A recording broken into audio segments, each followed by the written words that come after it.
రోజులు మారుతున్నాయి. మనుషుల ఆర్థిక పరిస్థితులు కూడా మారుతూనే ఉన్నాయి. కానీ అమ్మ ప్రేమలో మాత్రం ఎలాంటి మార్పు లేదు. ఒక మహిళగా తన కుటుంబానికి అండగా ఉంటూనే ఒక అమ్మగా తన బిడ్డను కంటికి రెప్పలా చూసుకుంటున్న మాతృమూర్తులు ఎంతోమంది. రోజు గడవడమే కష్టమైన చాలామంది మహిళలు తమ కుటుంబం కోసం ప్రసవమై పట్టుమని నెల రోజులు కూడా కాకముందే చంటి బిడ్డను చంకనేసుకొని కూలి పనులకు వెళ్తున్న సంఘటనలు మనం చూస్తూనే ఉన్నాం. ఎన్నో దశాబ్దాలుగా ఇలాంటి హృదయాన్ని కదిలించే సంఘటనలు మన మనసును చివుక్కుమనిపిస్తున్నాయి. మండు టెండలో తాను చెమటలు చిందిస్తూ చంటి బిడ్డలను ఊయలలో వేసి కూలి పనులు చేసుకుంటున్న తల్లులు ఎందరో. బిడ్డకు ఆకలేసినప్పుడు వెళ్లి పాలు పెట్టి మళ్లీ తిరిగి పనిలో నిమగ్నమవుతున్న మహాతల్లులను చూస్తే జాలేస్తోంది. పొలం పనులు దగ్గర నుంచి చెత్త ఏరుకునే వరకు ఇలాంటి ఉదంతాలు కోకొల్లలు. అలాంటి ఓ సంఘటన వన్ ఇండియా కెమెరా కంటపడింది. ఇక్కడ నాకు ఉంటే నేను ఒక్క నిమిషం ఉండలేకపోతున్నాను. ఈ వాసనలో కానీ వ్యవస్థలో కానీ. మీరు ఎట్లా చేస్తున్నారు పని?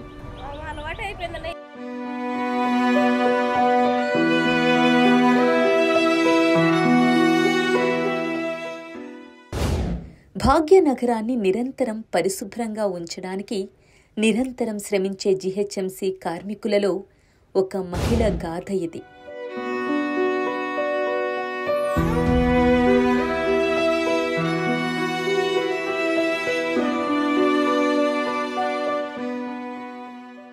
మనకు ఒక నిమిషం పాటు బ్యాడ్ స్మెల్ వస్తేనే ముక్కు మూసుకుంటాం, దానికి దూరంగా వెళ్తుంటాం.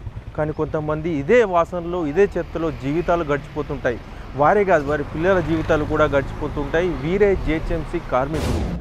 ఇంటింటికి తిరిగి చెత్త సేకరించడం ఆమె రోజువారీ పని. ఈమెలా రోజు చెత్త సేకరించి డంపింగ్ యార్డుకు చేర్చే ప్రక్రియలో ఎంతో మంది మహిళా కూలీలు భాగస్వాములు. ఈ మహిళా కూలీలంతా తమ తమ పిల్లలతో డంపింగ్ యార్డు వద్దకు వస్తూ ఉంటారు. అక్కడ చెత్తను వేరు చేసే ప్రక్రియను తమ చేతులతో నిర్వహిస్తూ ఉంటారు. ఇలా ఈ మహిళ కూడా తమ బిడ్డను ఊయలలో పడుకోబెట్టి తన పని చేసుకుంటున్నారు. పక్కన చెట్టుకు చీరతో ఉయ్యాల కట్టి అందులో పాపను పడుకోబెట్టారు. దీంతో చెత్త కుప్పే ఆ బిడ్డకు పాన్పైంది. ఆ చెత్త వాసనే సుగంధ పరిమళాలుగా మారింది. సిటీలోని చాలా ప్రాంతాల్లో ఇంటింటికి వెళ్ళి చెత్తను సేకరిస్తారు. ఆ చెత్తను తీసుకొచ్చి ఒక డంపింగ్ యార్డ్లో మరో వాహనంలోకి చేరుస్తుంటారు. ఈ క్రమంలో అయితే వారు ఎలాంటి జాగ్రత్తలు తీసుకోరు, చేతులకు గ్లౌజులు కూడా వేసుకోరు. అయితే వారితో పాటు చిన్నపిల్లలు కూడా ఉంటున్నారు. వారి జీవితాలు అయితే చాలా దుర్భరంగా ఉన్నాయి. అయితే వారి జీవితాలు ఎలా ఉన్నాయి, ప్రభుత్వం నుంచి ఎలాంటి సాయం లభిస్తుంది, వారి జీవితాలు ఎలా ఉన్నాయో తెలుసుకుందాం. అయితే ఇంటి వద్ద ఎవరూ లేక తమ పిల్లలను డంపింగ్ యార్డుకు తీసుకొస్తున్నట్లు ఓ మహిళ చెబుతున్నారు. తమ జీవితాలు ఈ చెత్తలోనే గడిచిపోతాయని ఆమె ఆవేదన వ్యక్తం చేశారు. తమ జీవితాలు ప్రమాదంలో ఉన్నాయని, తమ పిల్లల జీవితాలు కూడా ఇలా కావద్దని ఆమె ఆశాభావం వ్యక్తం చేశారు. అమ్మ పేరు? అమ్మ ఇక్కడ ఎప్పటి నుంచి పని చేస్తున్నారు? ఇక్కడ నాకు ఉంటే నేను ఒక్క నిమిషం ఉండలేకపోతున్నాను. ఈ వాసనలో కానీ వ్యవస్థలో కానీ. మీరు ఎట్లా చేస్తున్నారు పని? మీకు ఎట్లా జీతం ఉంటుందా? అమ్మ అంటే 300. అంటే మీ పాపను తీసుకొచ్చారు ఇక్కడికి, ఇంత గలీజు వాసన ఉంది, చిన్న పిల్ల, ఎట్లా?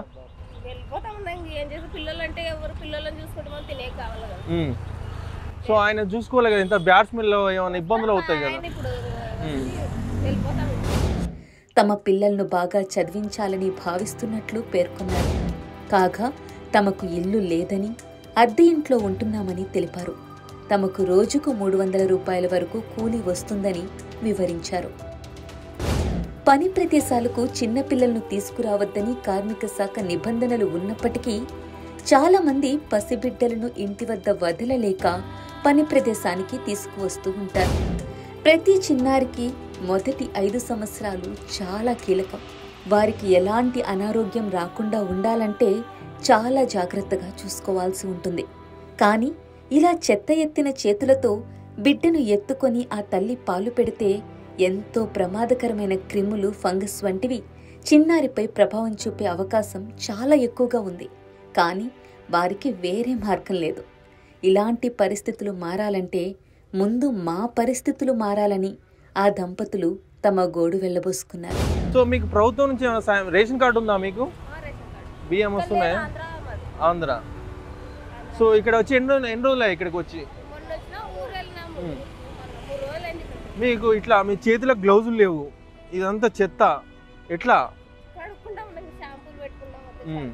ఏమైనా హెల్త్ ఇష్యూస్ వస్తాయా? జ్వరాలు ఇట్లా వస్తాయా?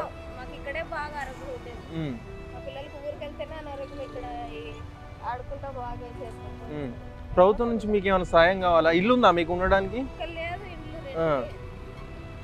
మరి ఇల్లు కావాలంటున్నారా?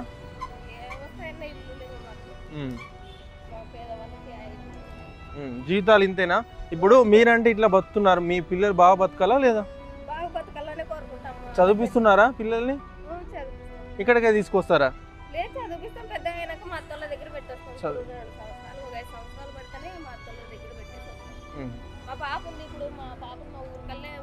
చదువుకుంటున్నారా? ఖండాలు దాటిన అమ్మ ప్రేమకు వెలకట్టలేము. కడుపు కాలుతున్న కన్నబిడ్డ కోసం వారు చేసే త్యాగాలను ఒక్క మాటలో వర్ణించలేము. ఎందుకంటే చెత్త కుప్ప వాసన ఆ చిన్నారుల దేహాల నుంచి పరిమళిస్తున్న వారంతా కూడా భరతమాత ముద్దు బిడ్డలే. ఆ తల్లులంతా భరతమాతలే. వారందరికీ ఇదే మసాలా.